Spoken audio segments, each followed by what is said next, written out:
तपाई यतिखेर हेर्दै हुनुहुन्छ त्रिशुली खबर टिभी। 24 घण्टा ताजा खबरको लागि हाम्रो च्यानललाई सब्स्क्राइब गर्नुहोला, नजिक रहेको बेल आइकन दबाई हामीसँग जोडिनुहोला। नेकपा एमाले तयार गर्यो 220 जना समानुपातिक उम्मेदवारको सूची, भोलि निर्वाचन आयोगमा बुझाउने तयारी। एमाले सचिवालय बैठकपछि अध्यक्ष ओलीले दिए यस्तो प्रतिक्रिया। एमाले टुङ्गायो समानुपातिक सूची, 57 महिला समावेश। सत्ता पक्षले प्रधान न्यायाधीश जबरा विरुद्धको महाअभियोगमा सफाई दियो एमाले अध्यक्ष ओली भन्छन् जबराले सफाई पाइसके सरकार आफैले थापेको पासो आफैलाई पर्यो। समानुपातिकको बन्द सूची लिएर एमाले सोमबार निर्वाचन आयोग पुग्ने। बालेन्द्र शाहको एकपछि अर्को धमका। बालेन्द्र हर्क साम्पाङको उदयसँगै आगामी चुनावपछि यीहरूले गुमाउनेछन् संसद छिर्ने मौका। बालेन्द्र शाहलाई सर्वोच्चले दियो यस्तो आदेश। प्रचण्डको अभिव्यक्तिमा विश्व हिन्दू परिषदको आपत्ति। माओवादी केन्द्रको अस्तित्व समाप्त पारिदिने चेतावनी। प्रचण्डको टिप्पणीप्रति जताकति भई आक्रोशित। हिन्दूको धर्मको नाममा लडाईँ गर्न खोजेको आरोप। नागरिकता विधेयक प्रमाणीकरणबारे राष्ट्रपति भण्डारीको धमका। अन्ततः सत्तारूढ गठबन्धनमा निकै ठुलो खैलाबैला। हिजो राति 12 बजेदेखि संसद अन्त्य भएसँगै राष्ट्रपतिले गरिनन् प्रमाणीकरण। अब के होला? र रौतहट पुगेका माधवकुमार नेपालमाथि एकाएक हमला मचियो खैलाबैला। रौतहटमा माधवकुमार नेपाललाई धुलो चटाउने तयारीमा। माधवकुमार नेपाल चोर देश छोड भन्दै रौतहटमा लखटिए। अब हेर्नुहोस् पुरा समाचार। दर्शक महानुभाव नमस्कार, तपाईहरुलाई हार्दिक स्वागत छ हाम्रो च्यानल त्रिशुली खबर टिभीमा। यदि हाम्रो च्यानललाई अहिलेसम्म सब्स्क्राइब गर्नुभएको छैन भने सब्स्क्राइब गरी नजिक रहेको बेल आइकन दबाई हामीसँग जोडिनुहोला। दर्शक महानुभाव फेरि पनि हामी तपाईहरुमाझ निकै महत्त्वपूर्ण अपडेटका साथ उपस्थित भइसकेका छौं। यो भिडियोलाई अन्तिमसम्म हेरी हामीले साथ दिनुहोला। दर्शक महानुभाव हाम्रो मेहनतको लागि एउटा सानो लाइक गर्न भनी नभुल्नुहोला। कहाँदेखि हेर्दै हुनुहुन्छ के भन्न चाहनु छ तपाईको मनमा लागेका प्रतिक्रिया अवश्य पनि कमेन्ट गर्न नभुल्नुहोला। दर्शक महानुभाव के तपाईँ हाम्रो च्यानलमा नियमित श्रोता हुनुहुन्छ? यदि नियमित हुनुहुन्छ भने तल कमेन्ट बक्समा नियमित अथवा रेगुलर लेख्नुहोस्। यदि तपाईँ नयाँ हुनुहुन्छ भने सब्स्क्राइब गरी जोडिनुहोस् ताकि नयाँ अपडेटका साथ हामी तपाईहरुमा छलफल उपस्थित हुने गर्दछौँ। हाम्रा अपडेटहरू तपाईहरूलाई के कस्तो लागिरहेका छन् सल्लाह सुझाव प्रतिक्रिया कमेन्ट बक्समा छोड्न नभुल्नुहोला। दर्शक महानुभाव आउनुहोस् अब पहिलो खबरतर्फ लागौं। वरिष्ठ अधिवक्ता एवं नेपाल बार एसोसिएसनका पूर्व अध्यक्ष चण्डेश्वर श्रेष्ठले निलम्बित प्रधान न्यायाधीश चुलेन्द्र शमशेर जबरा प्रतिनिधि सभाले महाअभियोगको टुङ्गो नलागाएसम्म सर्वोच्च अदालतमा काममा फर्कन नमिल्ने बताएका छन्। प्रतिनिधि सभाको कार्यकाल सकिएसँगै जबरा काममा फर्कने तयारीको चर्चा भइरहेका बेला आज आइतबार सर्वोच्च अदालतको मूल गेटमा पुगेका उनले संविधान र कानुन अनुसार प्रतिनिधि सभाले उक्त महाअभियोगको टुङ्गो नलगाएसम्म महाअभियुक्तको रूपमा रहेका जबरा काममा फर्कन नमिल्ने बताएका हुन्। महाअभियोगको कारबाही प्रारम्भ भएपछि त्यसको टुङ्गो नलागेसम्म निलम्बित प्रधान न्यायाधीश जबराले सर्वोच्च अदालतमा काममा फर्कन नमिल्ने व्यवस्था संविधानको धारा 101 को उपधारा 6 मा प्रष्ट उल्लेख गरिएको उनले दावी गरेका छन्। प्रतिनिधि सभाको महाअभियोग सिफारिस समितिले संसदमा हिजै बुझाएको जबरामाथि लगाइएको महाअभियोगको छानबिनको रिपोर्ट नयाँ आउने प्रतिनिधि सभाले टुङ्गो लगाउने व्यवस्था रहेको पनि स्पष्ट पारेका छन्। आफूहरूले न्यायाधीशको विकृति, विसङ्गति र भ्रष्टाचार विरुद्धको आन्दोलनलाई निरन्तर अगाडि बढाउने प्रतिबद्धता समेत व्यक्त गरेका छन्। दर्शक महानुभाव त्यसैगरी टुकुचा खोलामाथि बनेका भौतिक संरचना नभत्काउन उच्च अदालत पाटनले आदेश दिएको छ।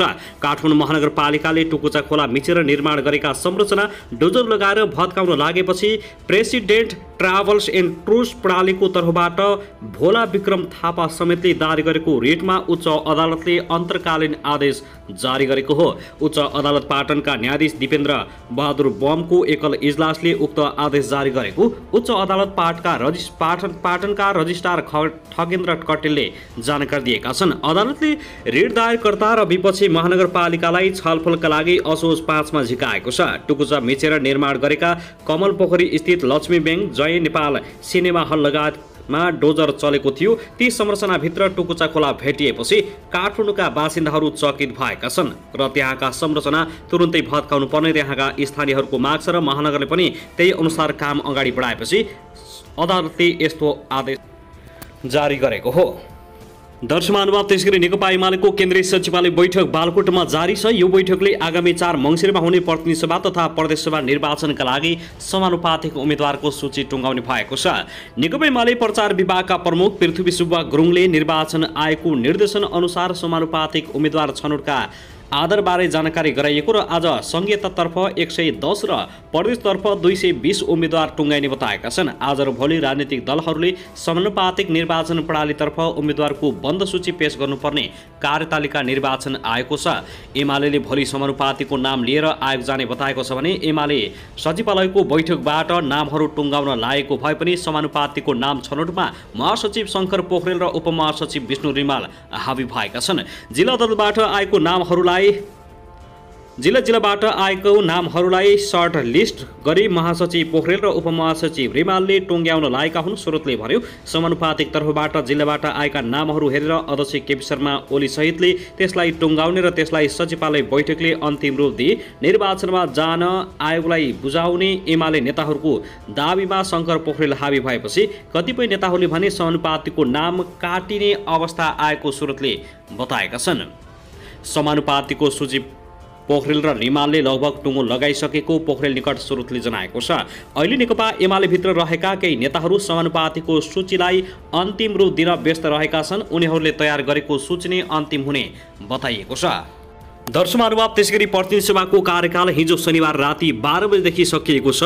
सरकारले असोज 1 गते राति 12 बजेबाट संसदको अधिवेशन अन्त्य गर्न राष्ट्रपतिलाई सिफारिस गरेको थियो। शुक्रबार प्रधानमन्त्री निवास बालुटारमा बसेको मन्त्री परिषद बैठकले अधिवेशन अन्त्यका लागि राष्ट्रपतिलाई सिफारिस गरेको हो। समानुपातिक तर्फको बन्द सूची बुझाउने अघिल्लो दिन अर्थात् असोज 1 गते प्रतिनिधि सभाको कार्यकाल सकिएको छ। प्रतिनिधि सभाको कार्यकाल सकिने निश्चित भइसके दुवै सदनबाट पास भएर प्रमाणीकरणका लागि राष्ट्रपति विद्यादेवी भण्डारी समक्ष पुगेको नागरिकता विधेयकको भविष्य अन्यलमा परेको छ। राष्ट्रपति भण्डारी समक्ष नागरिकता ऐन 2063लाई संशोधन गर्न बनेको विधेयक सोमबार दोस्रो पटक प्रमाणीकरणका लागि सभामुख अग्निप्रसाद सापकोटाले पठाएका छन्।